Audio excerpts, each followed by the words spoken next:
আইসিসির আরও এক সহযোগী দেশের কাছে লজ্জায় ডুবল বাংলাদেশ। শারজায় শেষ টি-20তে আমিরাতের জয় 7 উইকেটে। সিরিজ হেরে হতাশ টন লিটন, বললেন হার জিত জীবনের অংশ। পিএসএল এর এলিমিনেটরে আজ করাচির মুখোমুখি হবে লাহোর কালান্দার্স। ম্যাচের আগে দলের সঙ্গে মিরাজ সাকিবের অনুশীলন। শুরুতে ক্রিকেট। 1 বছরের ব্যবধানে আইসিসির 2 সহযোগী দেশের বিপক্ষে লজ্জায় ডুবল বাংলাদেশ। যুক্তরাষ্ট্রের পর এবার সংযুক্ত আরব আমিরাতের কাছে টি-20 সিরিজ হারল টাইগাররা। শারজায় শেষ ম্যাচে 7 উইকেটে হেরে 2-1 ব্যবধানে সিরিজ খোয়ালো লিটনের দল। ব্যাটিং বিপর্যয় আর স্লগ ওভারের বাজে বোলিংয়ে হারের তিক্ত অভিজ্ঞতা নিয়ে মাঠ ছাড়ে বাংলাদেশ দল। এমন অভিজ্ঞতা প্রথম নয়, এমন হারে তাই হয়তো লজ্জাও কম। 1 বছরের ব্যবধানে আরও একটা সহযোগী দেশের বিপক্ষে সিরিজ হারল প্রায় 3 দশক ধরে ক্রিকেট খেলুড়ে দেশ বাংলাদেশ। আরব আমিরাতকে কৃতিত্ব দেওয়ার পাশাপাশি প্রশ্ন উঠবে বাংলাদেশের পারফরমেন্স নিয়ে। টি-20-র আদি লগ্ন থেকে খেলা একটা দল এমন পারফরমেন্স কিভাবে করে, সেটা হয়তো দাবি রাখবে গবেষণার। প্রথম 2 ম্যাচের মতো এদিন শেষ ম্যাচেও টস হারেন লিটন। অনুমিতভাবেই স্বাগতিকরা আমন্ত্রণ জানায় ব্যাটিংয়ে, তবে শুরুতেই ধাক্কা। 1 ম্যাচ পর ফেরা ইমন ফেরেন গোল্ডেন ডাকে। নরবরের লিটন এদিনও ব্যর্থ। নেতৃত্ব দিতে তো পারলেনই না, উল্টো তার আউট দেয় ব্যাকফুটে। 10 বলে 14 করেন টাইগার অধিনায়ক। ওই হায়দার আলী ফেরান 4-এ নামা হৃদয়কে। দুজনই হয়েছেন লেগ বিফোর। ব্যাটিং ধসকে চূড়ান্ত রূপ দেন সহ অধিনায়ক। শেখ মাহেদীকে আউট করে নিজের তৃতীয় শিকার হায়দারের। যদিও এক প্রান্ত আগলে রেখে টি-20-র মেজাজে খেলছিলেন ওপেনার তানজিদ তামিম। 18 বলে 40 করে এই ব্যাটার আউট হলে শঙ্কা আরও বাড়ে টাইগার শিবিরে।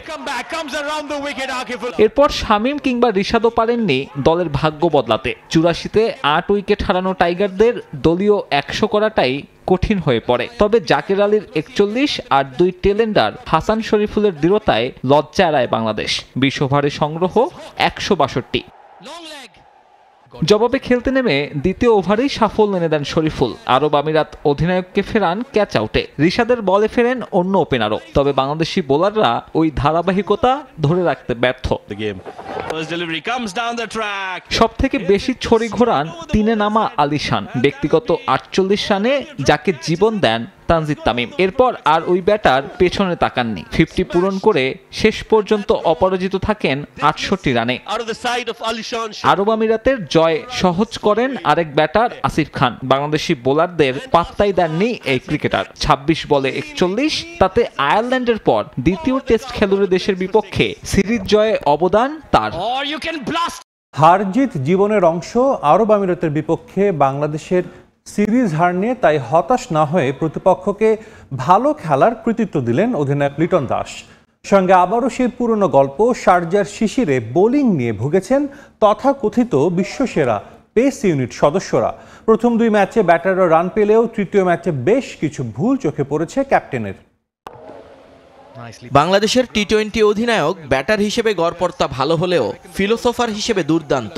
অন্তত সংবাদ মাধ্যমে বিভিন্ন সময় তার দেয়া সাক্ষাৎকারগুলো দেখলে সেটা বোঝা যায়। উইলো হাতে তার ব্যাটিং অনেকের কাছে মোনালিসার রহস্যময় হাসির মতো। যেটা আছে সবাই জানে, কিন্তু চোখে বোঝা যায় না সব সময়। বোঝার জন্য প্রয়োজন অন্তর্নিহিত দৃষ্টি।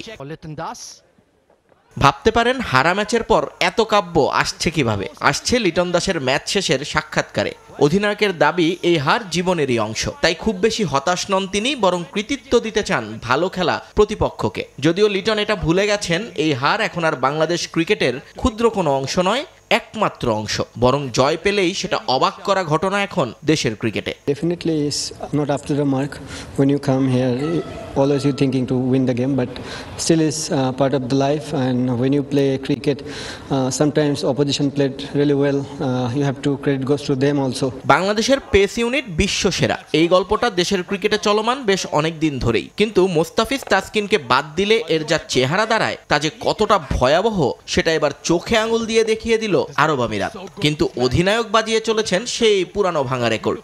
সন্ধ্যার শিশিরেই নাকি ভন্ডুল সব পরিকল্পনা। This is not up to the mark what we want on this surface and this condition, and definitely last 3 games we bowl second, and the dew is the main factor. What I feel that. Post ম্যাচে মজার ঘটনাও ঘটেছে একটা।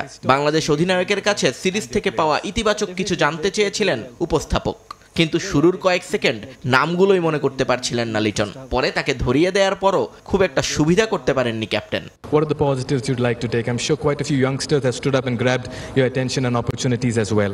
Yeah, definitely the way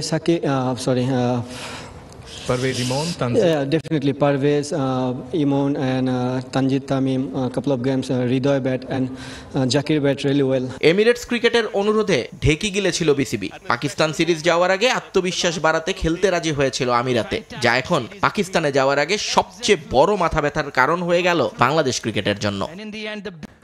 Pakistan super লিগে আজ মাঠে নামবেন সাকিব আল হাসান এবং মেহেদী হাসান মিরাজ। পিএসএল এলিমিনেটরে আজ তাদের লাহোর কালান্দার্সের প্রতিপক্ষ করাচি কিংস। গাদ্দাফি স্টেডিয়ামে ম্যাচ শুরু রাত 9টায়। পিএসএল পুনরায় শুরু হওয়ার পর গ্রুপ পর্বের শেষ ম্যাচটা বাকি ছিল লাহোরের। পেশোয়ার জলমির বিপক্ষে সে ম্যাচটা ছিল প্লে অফে ওঠার। বৃষ্টি ভেজা ওই ম্যাচে ব্যাটে বলে কালান্দার্সের সামনে দাঁড়াতে পারেননি জালমি। এলিমিনেটরেও এবার সেই ফর্মের ধারাবাহিকতা ধরে রাখার লড়াই লাহোরের সামনে। সাবেক বিশ্বসেরা অলরাউন্ডার সাকিব আল হাসানকে আগেই দলে ভিড়িয়েছিল লাহোর। জালমি ম্যাচে ব্যাট হাতে কিছু করতে না পারলেও বল হাতে বেশ সাবলীল ছিলেন সাকিব। এবার তার সঙ্গে যোগ দিয়েছেন আরেক বাংলাদেশি মেহেদী হাসান মিরাজ। আইসিসি সবশেষ প্লেয়ার অফ দ্য মান্থকে নিয়ে বেশ উচ্ছ্বসিত কালান্দার্স কর্তৃপক্ষ। অন্যদিকে ফর্মে আছে করাচি কিংসও। ডেভিড ওয়ার্নারের অধিনায়কত্বে ফাইনাল খেলার অন্যতম দাবিদার দলটি। এই ব্যর্থতার কোনো ব্যাখ্যা নেই বাংলাদেশ দলের কাছে। অধিনায়ক লিটন দাসও মেনে নিলেন সিরিজ হারের লজ্জা। খেলা দেখে হতাশ ক্ষুব্ধ প্রবাসী বাংলাদেশিরা, তাদের কাছে দুঃখ প্রকাশ করলেন লিটন। অন্যদিকে খুশিতে মেতেছে আরব আমিরাত। বাংলাদেশকে হারিয়ে গর্বিত অধিনায়ক মোহাম্মদ ওয়াসিম। কতটা অবনতি হলে আরব আমিরাতের মতো অচেনা দলের সাথে সিরিজ হারে বাংলাদেশ? কি জবাব আছে এমন ক্রিকেটের? অধিনায়ক লিটন দাস ব্যর্থতা মেনে নিলেও আগের ম্যাচের মতো এবারও অজুহাত হিসেবে দাঁড় করালেন শিশিরের প্রভাবকে। ডেফিনেটলি আমরা ভালো ক্রিকেট খেলিনি। আমরা যদি ভালো ক্রিকেট খেলতাম তাহলে নিশ্চয়ই জিততাম। ডিউ অনেক বড় একটা ফ্যাক্ট ছিল এই পুরো 3টা গেমই। খুব একটা আমরা হেল্প পাইনি বোলিং এ, বিকজ বলটা এত ভিজে গেছিল যেটার কারণে আমাদের বলাররা, স্পিনার হোক পেস বলার হোক, খুব একটা স্বাচ্ছন্দ্য বোধ করেনি। কাজ ফেলে বাংলাদেশ দলের খেলা দেখতে এসেছিলেন প্রবাসী বাংলাদেশিরা। শারজায় খেলা হলেও দর্শকদের কারণে ঘরের মাঠের মতো ছিল পরিবেশ। সিরিজ হারের পর তারা পুরোপুরি হতাশ আর ক্ষুব্ধ। দুঃখ প্রকাশ করলেন লিটন দাস। 3টা ম্যাচ দেখছি, কিন্তু আজকের মতো এত খারাপ ভাষা বলা যায় না। আমরা সবকিছু নষ্ট করে আমরা আবুধাবি থেকে আমরা শারজা আইসা ম্যাচ এভাবে হারা, এটা কখনোই মেনে নেওয়া যায় না। এত বড় একটা টিম আসে যদি একটা ছোট টিমের সাথে হারে যায়, ইউএইর মতন টিমের সাথে হারে যায়, আমরা কি করব আমরা নিজেরা বুঝতে পারতেছি না। আমরা হয়তো বা তাদেরকে মন মতন জয়গুলো উপহার দিতে পারিনি, এজন্য সরি। বাট আশা করবো যে তারা যেন সবসময় আমাদের পাশে থাকে। বাংলাদেশকে হারিয়ে খুশিতে আত্মহারা আরব আমিরাতের ক্রিকেটাররা। নাগিন উদযাপনে মেতেছিলেন আসিফ খান। তবে অধিনায়ক মোহাম্মদ ওয়াসিম বিনয়ী প্রতিপক্ষকে ছোট না করে নিজেদের সাফল্য তুলে ধরলেন। বাংলাদেশ খারাপ দল না, তারা টেস্ট ক্রিকেট খেলা দেশ। আমরা ভালো ক্রিকেট খেলেছি, যার ফল দেখতে পাচ্ছেন।